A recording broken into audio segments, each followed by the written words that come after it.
di jël ziar boobu di ko teg ci loxo Cheikh Mountakha Mbacké mu tasaareel ko kilifa diine yëpp mu jottali ni ko sëñ Babacar Sy Mansour ak bépp kilifa diine maa ngi nuyu sénégalais yëpp maa ngi leen di balu àq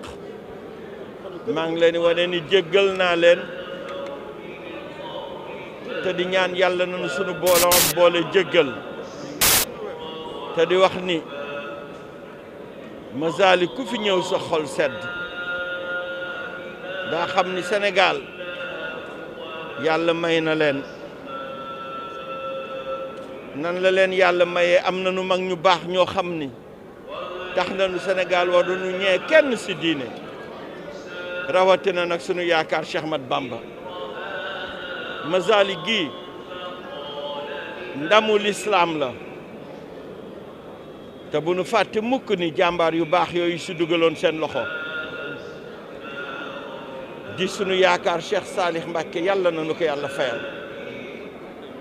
di sunu yaakaar Cheikh Mamadou Lamine Bara di sëñ Cheikh Sidi Makhtar moom mi nga xam ne li nekk def na ko si ba jumaa ji pare di sëñ Mountakha mi nga xam ni moo mas toppaatu liggéey bi ba yàlla may ko mbégte ak cër bu rëy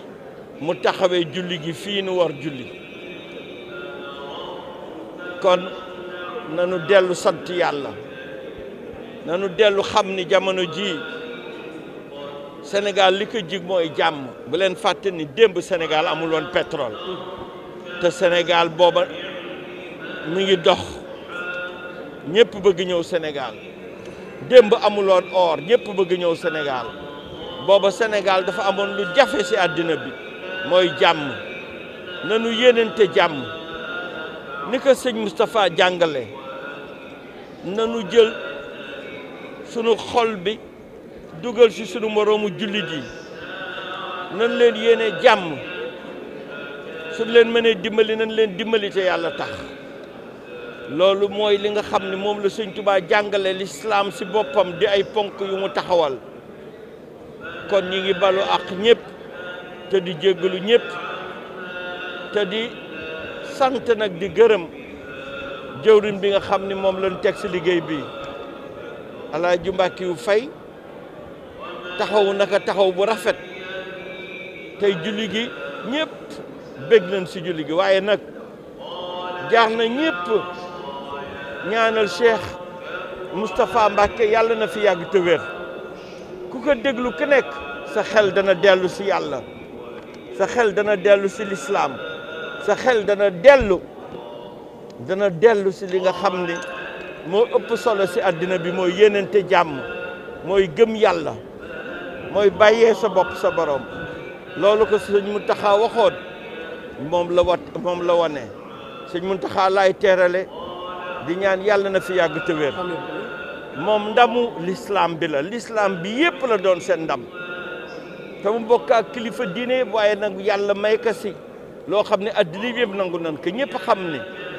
moom leen naka ñor jaamu boromam liggéeyal Cheikh Ahmad Bamba ba du teqali ko ngërëmam yàlla na nu ko yàlla fayal yàlla na fi yàgg te wér moom ak kilifa diine yëpp. li xew Palestine man ancien ministre des affaires étrangères la man naa si wax dafa jaaduwul jot nañu taxaw pour lijjanti diggante Palestine ak Israël dañu war bàyyi réew yu mag yi farfarloo bi moo jaaduwul mënuñu jël ka am doole di ko jàppale muy noot ki ñàkk doole suñ leen sànnee benn roquette ba reyul kenn ñoom ñu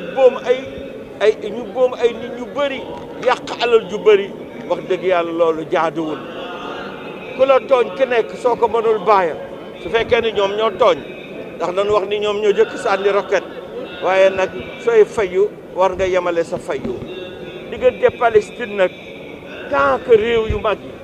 tant que Nations Unies jël responsabilité am réew yi nga xam ne ñoo gën a mag ci àddina bi di jàppale Israël doxewuñu dëgg problème bi du jaadu jot na nag jullit yi fu nu toll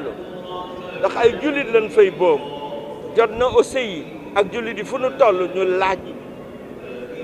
nanu jug ci mbir mi ba mbir mi am solution ndax jaaduwul kat mbootaay mi nga xam ni moo ëmb àddina bi yëpp taxaw ni nii lay demee Israël ni du demee nii te noonu lay mujjee kon ñun jullit yi ñi ngi naqarlu deretu jullit bu nu tuur sëñ Moustapha wax na ko léegi yàlla daf nu interdire ñu tuur suñu deretu mbokku jullit waaye nag keneen ku tuur suñu deretu mbokku jullit daan ka naqarlu kon ñu ngi ñaan suñu borom bi nga xam ne lu xew si àddina bi moom la neex mu fajal nu problème mu Palestine jàmm am fa définitivement